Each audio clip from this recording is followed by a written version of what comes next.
Shalom ou bracha, mes chers amis.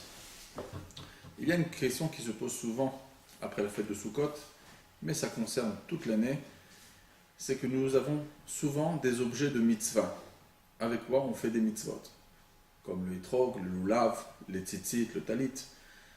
Donc, on se pose la question, qu'est-ce qu'on fait après les avoir utilisés? Est-ce qu'on pourrait les jeter comme n'importe quel objet? Alors, dans le traité de Masechet Megillah, on traite de ce sujet très longuement, depuis la page 26, et il y a une braïta qui commence donc le gros sujet, et qui dit la base suivante, Tashmiche Kedusha Nignazim, les objets de Kedusha, comme un Sefer Torah, une mezouza, un livre saint, etc., des Sfarim, alors ça, ou une mezouza par exemple, ça c'est Nignazim, ça veut dire on les enterre tellement qu'on doit respecter ces objets de Kedusha. Par contre, Tashmiche Mitzvah, la Braïta nous dit, Nizrakim, on peut les jeter.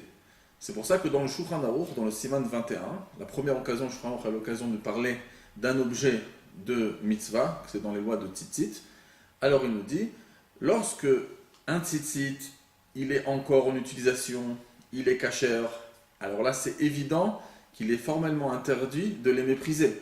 Ça veut dire que si quelqu'un il a le luxe de pouvoir changer de talit assez souvent, même que son talit est complètement kasher, il décide, lorsqu'il est entièrement kasher comme ça, de venir de le jeter dans une poubelle, ça c'est interdit.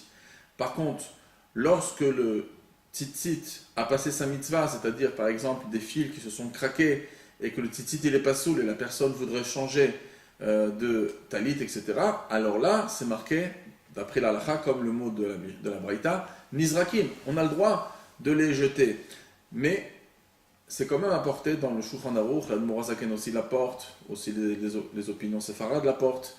Le Yesh Omrim, c'est une opinion qui provient d'un des grands Rishonim, le Ochotraim, qui habitait la France il y a plus de 700 ans, et il dit que même ces objets de mitzvah qui ont terminé leur fonction parce qu'ils sont pas soul, ou par exemple le lulav, le etrog, le srach de la souka, etc., qui sont après la fête, donc qui sont plus objets de mitzvah, alors à ce moment-là, il serait hidourique, important, de ne pas les jeter d'une manière méprisable, mais plutôt les abandonner dans une forêt ou bien dans un coin. À l'époque, c'était dans les coins des rues, mais aujourd'hui, ça ne se fait plus tellement, ça serait interdit de jeter ça n'importe où.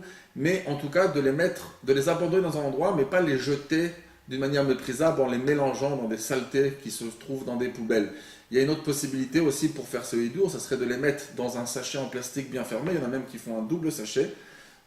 Comme ça, c'est bien fermé, bien protégé. Ensuite, on peut les jeter à la poubelle parce qu'en vérité, ils n'ont pas été mélangés à la poubelle. Ils sont vraiment isolés et protégés. Ça s'appelle qu'on ne leur manque pas de respect. Il y a même une opinion encore plus hidourique, qu'on pourrait dire méadrine, mina méadrine, qui n'est pas obligatoire, mais quand même pas mal l'ont accepté. Pourquoi elle n'est pas obligatoire? Parce que le Shulchan Aruch l'amène au nom, les poskim l'amènent au nom du Maharil, l'Admor HaZaken également, au début du Siman Chafalef.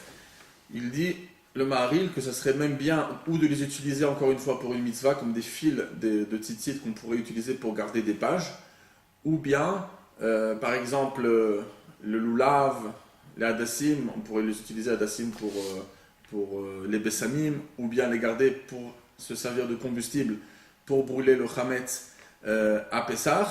Mais en tout cas, il dit clairement que ça serait bien de ne pas même les jeter et même de faire une gniza, de les enterrer dans le cas où on ne peut pas s'en servir pour une mitzvah. Mais ça, encore une fois, c'est le critère donné dans la halakha, c'est Baalei Nefesh. Donc c'est vraiment des Baalei Madriga. C'est un grand hidour de le faire, mais certains le font. Donc ils mettront des fois leur talit dans une gniza, mais comme je dis, ce n'est pas obligatoire.